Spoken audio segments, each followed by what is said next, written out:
নমস্কাৰ বন্ধুসকল আপোনালোকক এডুকেশ্যন ফৰ অসম চেনেলটোলৈকে প্ৰথমতে স্বাগতম জনাইছোঁ। ইতিমধ্যে ৯৭,০০০ক নিযুক্তি দিলে এই কথা মুখ্যমন্ত্ৰী হিমন্ত বিশ্ব শৰ্মা ছাৰে যোৱাকালি ঘোষণা কৰিছে আৰু যোৱাকালি প্ৰায় ৪১ গৰাকী নতুন প্ৰাৰ্থীক নিযুক্তি পত্ৰ প্ৰদান কৰিলে। তো এতিয়া কথা হৈছে তেওঁ এই কথা কৈছে যে ১.৫ লাখ নিযুক্তি দিব তেওঁৰ এই সময়ছোৱাত অৰ্থাৎ আগন্তুক ইলেকশ্যনৰ আগলৈকে।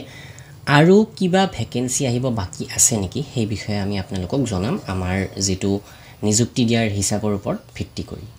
আৰু ইতিমধ্যে এডিআৰইৰ official syllabus official exam date এই সকলোবিলাক ঘোষণা কৰিলে অৰ্থাৎ আগন্তুক দিনত এই ১২,০০০ পদৰ নিযুক্তি সম্পন্ন হ'ব। লগতে অসম পুলিচৰো ৩ অক্টোবৰৰ পৰা ফিজিকেল আৰম্ভ হ'ব বুলি যেহেতু কৈছে, প্ৰায় ৬,৪০০ পোষ্ট আছে অসম পুলিচত, এইখিনিও ফিল আপ হ'ব।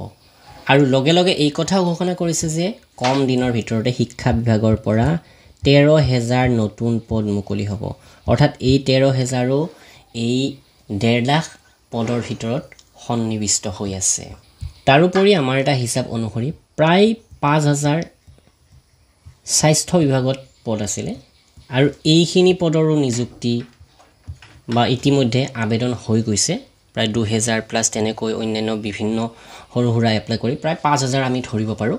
তো এইখিনিও আমাৰ ইতিমধ্যে এপ্লাই হৈ গৈছে। তো এই গোটেইখিনি আবেদন হৈ যোৱাৰ পিছত আমাৰ নতুনকৈ আহিবলগীয়া পদ আছে কিমান।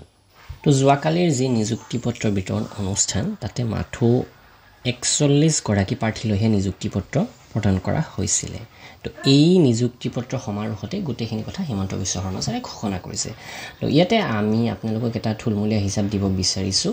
ইতিমধ্যে তেওঁ কোৱা অনুসৰি ৯৭,৪৯৪ ইয়াতে লিখাও আছে ৯৪ মানে একচুৱেলি ৫৪ গৰাকী প্লাছ যোৱাকালিৰ ৪১ গৰাকী, এনেকৈ ৯৭,৪৯৫ গৰাকী কেণ্ডিডেটক ইতিমধ্যে বা ইমানখিনি প্ৰাৰ্থীক নিযুক্তি পত্ৰ প্ৰদান কৰা হ'ল।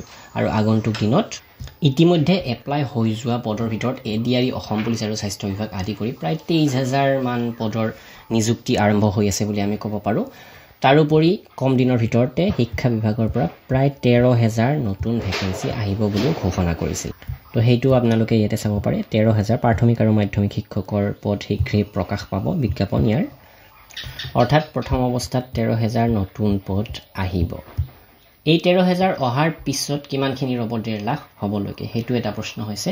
তো ইয়াতে আমি যদি চাওঁ তেনেহ'লে আৰু প্ৰায় ১৮,০০০ পদ ৰ'ব যিখিনিৰ বিজ্ঞাপন আহিব। আৰু কেতিয়া আহিব সেই বিষয়ে আপোনালোকে গমেই পাব। আগন্তুক নিৰ্বাচনী হোৱাৰ আগতেই সেই ১৮,০০০ ভেকেন্সিও আহিব আৰু সেইখিনি মেবি অহা বছৰ বা জানুৱাৰী ফেব্ৰুৱাৰী বা এই গোটেইখিনি নিযুক্তি প্ৰক্ৰিয়া সম্পন্ন হোৱাৰ পিছতেই আহি যাব। অৰ্থাৎ আপোনালোকে যদি এতিয়ালৈকে কোনো পদত এপ্লাই কৰিব সুযোগ পোৱা নাছিলে তেনেহ'লে আগন্তুক দিনত আগন্তুক বছৰটোৰ ভিতৰত অহা ইলেকশ্যনৰ আগত নতুনকৈ ১৮,০০০ বা তাতকৈ বেছি ভেকেন্সি আপোনালোকে দেখিবলৈকে পাব। তো তাৰ বাবে আপোনালোকে প্ৰিপাৰেশ্যন কৰি থাকিব পাৰে। তো এইখিনি থুলমূলীয়া হিচাপ এটা আপোনালোকক দিলোঁ। আৰু আগন্তুক এডিআইৰ বাবে যদি PDF এতিয়ালৈকে আপোনালোকে কিনা নাই, যিসকলে এক্সাম দিব সোনকালে চাই ল'ব। ১৮,০০০ প্ৰশ্ন উত্তৰৰ PDF অসমীয়া মাধ্যমত মাত্ৰ ১৫২ টকা। এখন গ্ৰেড 3ৰ বাবে, তাৰোপৰি ড্ৰাইভাৰৰ বাবেও আছে আৰু ইংৰাজী মাধ্যমৰ যদি লাগে ইংৰাজী মাধ্যমো পাব।